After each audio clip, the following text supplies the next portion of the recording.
Hello again. My name's Simon Pimblott. I'm the NSUF Chief Scientist, and I'm responsible for the post-irradiation component of the work that the NSUF does, and therefore the work that we do under the CINR program. The NSUF is DOE's only user facility.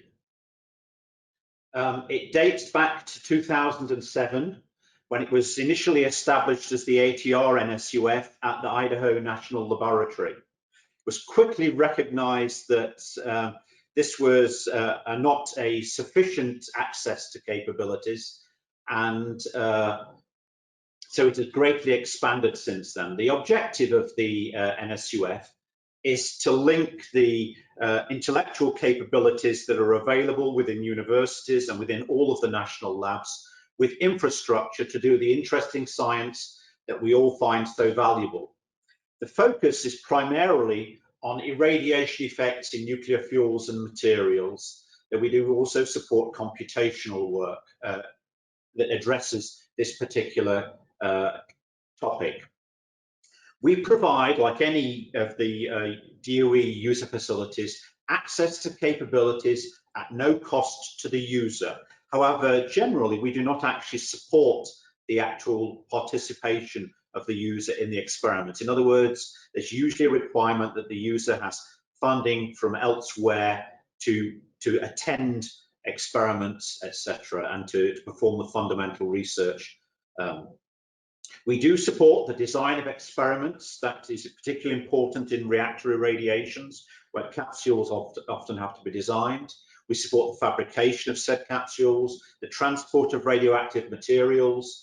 We support irradiation, both gamma, ion beam, and neutron, and obviously the post-irradiation examination, and then disposition of any active materials. We fund research through two different mechanisms. Today, we're concerned with the CINR, the Consolidated Innovative Nuclear Research FOA. This call comes out once every year, and we essentially provide five different types of support here: neutron irradiation and post-irradiation examination, synchrotron or neutron beam examination or PIE only, neutron irradiation only, ion or gamma irradiation only, and ion or gamma irradiation followed by PIE. And for each of those, we have a guideline cost that we will actually spend to support the experiment. We also have rapid turnaround experiments, which are essentially fast experiments designed to be done within a year, but they're not part of this CINR FOA. We welcome proposals from universities, national laboratory, and industry applicants for the CINR FOA. I mentioned that the NSUF is the only DOE any user facility. It is not a user facility with a single focus in terms of technology. We actually work all the way across the remit of nuclear science and engineering experiments, and we have 19 partners spread across the US that we utilize to provide the best capabilities for the fundamental science and engineering that we're supporting. And we have one international affiliate, SCKCEN in Belgium, which we work with on a collaborative basis. No money actually transfers over to Belgium. We work on collaborative projects. The focus of these different 19 facilities varies. We have a number of reactor irradiation capabilities, as well as ion and gamma irradiation capabilities. And obviously, when you're working with activated materials, we have a significant amount of access to post-irradiation examination facilities, hot cells, etc. And then the characterization beam lines, the NSLS-2 at Brookhaven, the positron beam line at NC State University, and other beam lines at Los Alamos. And finally, we offer high-performance computing at the INL. One of the most important components of the NSUF and in particular for the CI&R process, is the Nuclear Fuels and Materials Library. This is a DOE-owned library of samples with associated data and knowledge that contains about 6,000 samples now. And this is the result of collecting materials from a series of legacy research projects, irradiations, that have been performed both at the INL site and at other reactors, samples taken from decommissioning of commercial reactors and from research reactors. This is a very important set of samples as it essentially makes materials available that have already been irradiated, so you can get to do your experiments quicker than actually having to perform the irradiation now. And it also provides a very large breadth of different types of samples. For the most part, these samples are neutron irradiated, and usually there is a pristine sample to go with it. They are well provenant, so we know the neutron irradiation parameters, temperature, etc., and where the samples come from. This library is accessed by a web-based searchable database that's available at the NSUF website, which, as I said, contains information about the material and its composition, the configuration of the specimen, the irradiation conditions, and any previous publications on this particular sample. Specimens include structural materials, steels, both conventional and those made by advanced manufacturing techniques, nickel and uranium alloys, a series of ceramics of note in particular, silicon carbide, pure elemental materials, various actinides, and also a number of fuel forms and their constituents. If you have any questions about this, please contact the NSUF and we can provide you access to the database and discuss what is available. In terms of work scopes, the NSUF this year is supporting 4 work scopes, 3 that are open to both university, national laboratory and industrial applicants. That is NSUF 1.1, which is an R&D and NSUF access, working on testing of advanced materials or advanced sensors for nuclear applications. NSUF 1.2, which is a radiation testing of materials produced by innovative manufacturing techniques. And thirdly, high performance computing at the Idaho National Laboratory. This is just an NSUF access only, but it's available to university, national laboratory and industrial applicants. And our 4th work scope is available only to industrial applicants, and that's the NSUF 2.1 work scope, which is concerned with core and structural materials. This particular work scope is changed this year, being only open to industrial applicants. In the past, it's been available both to universities and national laboratories as well as industrial applicants, but we're reverting to the availability that happened in the 2019 FOA. The NSUF process is described in detail in Appendix D, and I want to highlight at this stage that we have a non-negotiable user agreement, which is also presented in the FOA in Appendix E. The NSUF application process involves 5 compulsory components. There is the letter of intent, the pre-application, the preliminary statement of work, a final statement of work, and the full application. All of these are submitted by the lead applicant. That's very important to remember.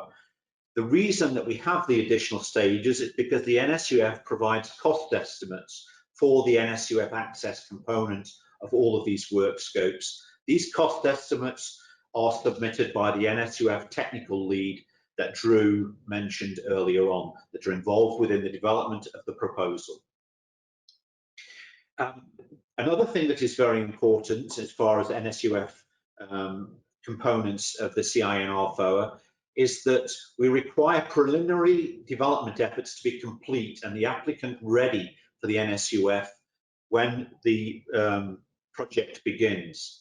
And this is reviewed with a readiness review both at the pre-application stage and at the full application stage. Essentially, This means that you need to have the materials available and accessible. This is unlike, in other words, there's no material development allowed within the NSUF work scopes. And this readiness criteria is described in detail in the FOA. And I want to emphasize that it is reviewed very stringently, and specific sections of the pre-application and the full application have to describe the readiness of the proposed work. The NSUF2 work scopes are NSUF access only.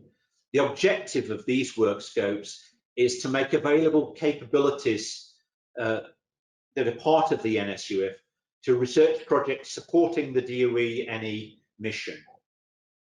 There are 5 types, as I mentioned before: neutron irradiation and PIE, beamline characterization or just PIE, gamma and ion irradiation only, and gamma and ion irradiation with PIE, plus computational projects requiring INL high performance computing, and use generically of the, I guess I like to call it the animal codes at INL. All of this, of course, is subject to being able to meet licensing requirements. The restrictions of our NSUF2 work scopes are as stated here. First of all, NSUF 2.1, I want to emphasize again, is only open to industry applicants this year. In NSUF 2, we do not provide any R&D support for an applicant. And so all research and development work has to be funded from other sources. The source, the scope, and the duration of this R&D funding has to be identified in the application. And in particular, I want to highlight the fact that the NSUF does not fund travel, salaries, or other costs associated with the user in the performance of NSUF2 work scopes.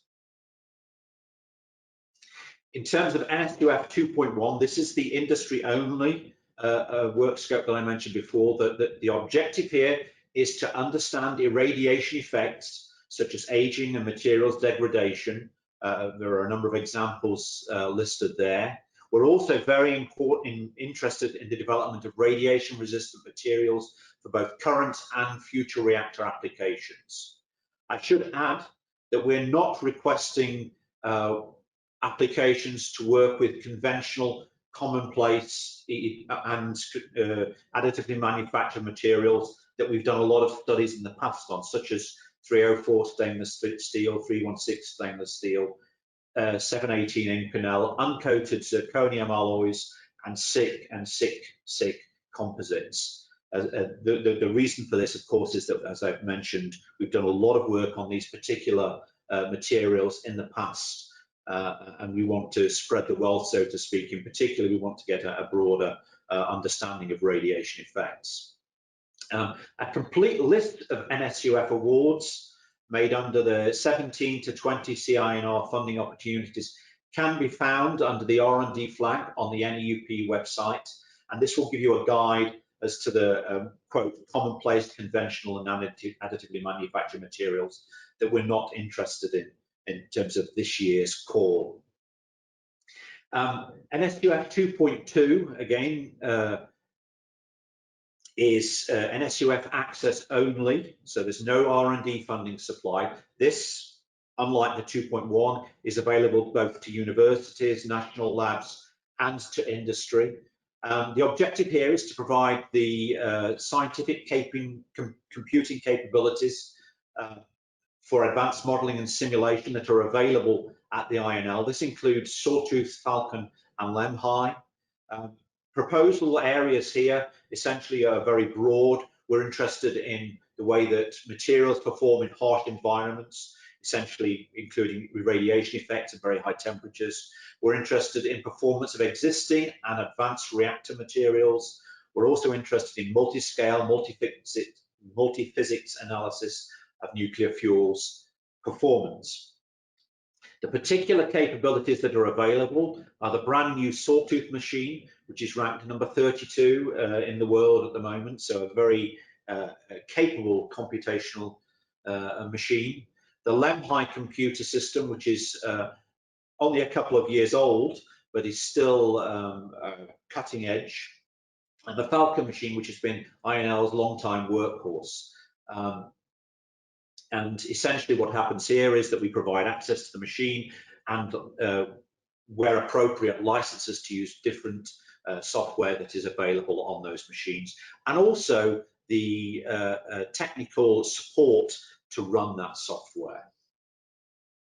Finally, I would like to say that for any questions, contact information is available here for Tanzel Selekala, who is our Federal Program Manager. Rory Kennedy, who's the Director of the NSUF, is the technical point of contact for both NSUF-1 and NSUF-2 projects. And a huge wealth of information is available on the NSUF website, which is nsuf.inl.gov. And I would be more than happy to answer any questions that you have now. Thank you.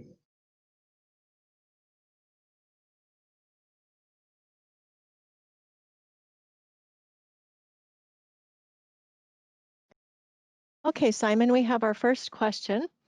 Will the INL HPC call be more general than just nuclear materials work scopes, such as if a user wants to do CFD analysis of a nuclear fuel element within this scope? The NSUF focuses on irradiated materials and nuclear fuels. So the particular example that was mentioned there would come within the scope of the CINR FOA. It's within NSUF's mission. Now, whether the appropriate software is currently available on the INL computers, I don't know. So obviously there would need to be a licensing issue here, but yeah, the way that licensing is treated is described in detail in the FOA. Okay, would you please expand upon the meaning of readiness? Does it mean preparedness to use the facilities or maturity of the technology? This is basically means that the material that you're going to irradiate, for instance, is available, or the technology for preparing that material is commonplace and straightforward of application. So for instance, if you're wanting to irradiate an additively manufactured material, we require that you actually have the material in place and available so that it can be sent within 3 months to the NSUF for machining of samples, etc. In some particular cases where it's a straightforward technology, it's a commercial material, that would be acceptable. I would also like to mention something that is very important here. For materials that are going to be obtained from a DOE program, we require, at least at the full application stage, a letter saying that those materials are going to be made available by the program. So in essence, if you're supplying the material, we need to know that you have that material, fabricated, so there's going to be no challenge in terms of being ready for insertion. If it's a library material, obviously we supply that, so there are no concerns.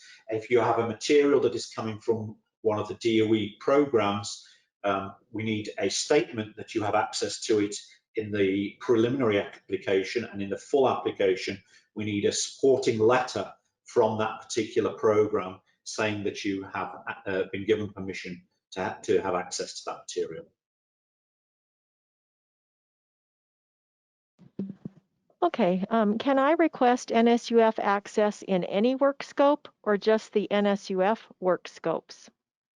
This year, it is restricted to the NSUF-1 and the NSUF-2 work scopes only. Do you only support experiments at NSUF or partner facilities? We only support access to the NSUF partner capabilities, and those are not necessarily all of the capabilities available at, say, for instance, Oak Ridge or PNNL, etc. The specific capabilities available are listed on the NSUF website. We also reserve the right to suggest alternative places for doing pieces of work. In particular, it's very important to get the, if you like, the right reactor to do any irradiation. There's no point doing certain things in the ATR when they would be much more straightforwardly performed in, say, the MIT reactor. Okay, can you please clarify? Is preliminary development effort also required for NSUF-1 as well? We have a readiness criteria. So for NSUF-1 and NSUF-2, we require that the material is essentially ready to go. In other words, that material or a sensor, because sensors are also included, has been fabricated and has been tested, characterized. So in other words, the particular material or sensor is available to insert within the reactor within, or to provide to NSUF to get ready to insert within the reactor within 3 months of award. Okay, next question. Last year, no NSUF 1.2 proposals were funded. Are PIs encouraged to resubmit their proposals? I think that Drew addressed this particular issue earlier on. There's no restriction on preventing people from resubmitting a proposal. However, essentially, the review process begins from scratch again. I'm not sure why NSUF did not issue a 1.2, I think you mentioned, did not award a project, but there certainly were a number that were reviewed and taken very seriously.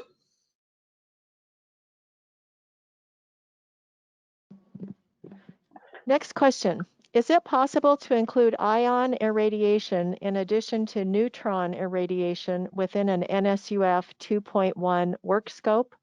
The purpose would be to qualify ion irradiation for accelerated screening of material to guide new materials for industry applications.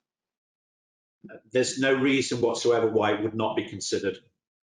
That is a very worthwhile project, and the use of ion beams as surrogates for neutrons radiolysis is one of the things that we're particularly important, that we regard as being particularly important.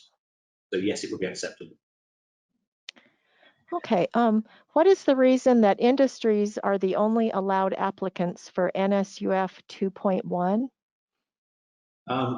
I'm afraid that I'm not at liberty to comment on that particular issue. That is, it's not the first time that we've done that, made that particular decision. As I mentioned, the 2019 call was also industry only.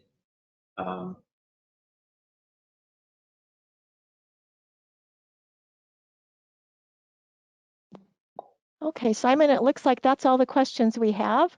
We will resume the webinar with Brendan Heidrich on the infrastructure FOA at 11:30 a.m. Eastern Time.